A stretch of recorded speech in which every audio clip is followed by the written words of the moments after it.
pura. Mangwana chauya, vachauya kwedu ichena mvura.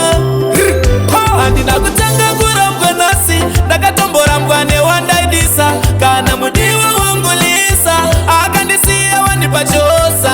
Zvikapfura, nzara yakauya wanipa ikapfura. Kuchema kwakauya wanipa kukapfura. Mufaro ukauya ziso rangu rikapfura. Zvisinei neni pura, ngazvingoni pura. Mangwana chauya, vachauya kwedu ichena mvura. Zvisinei neni pura, ngazvingoni pura. Mangwana chauya, vachauya kwedu ichena mvura. Zvekumanikidza chemistry kutara, beta ndinotsvaga chelete.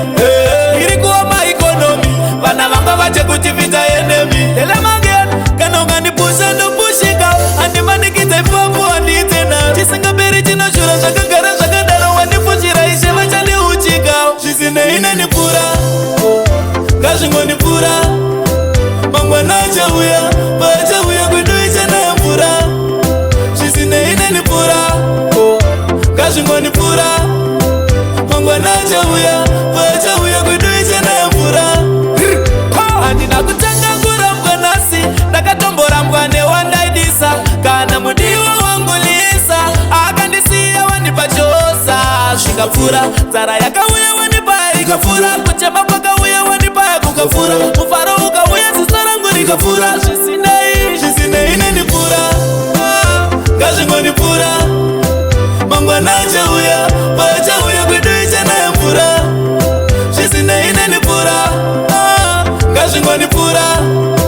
Mangwana chauya, vachauya kwedu ichena mvura.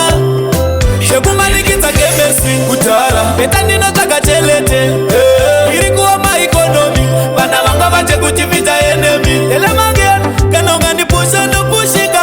Handimanikidza ipapo handitena. Chisingaperi chinoshura zvakagara zvakadaro. Wandifushira ishe vachandiuchika. Zvisinei neni pura. Ini handikwanisa upenyu hwekutsindira kuti ndifadze ningi. DTM Records.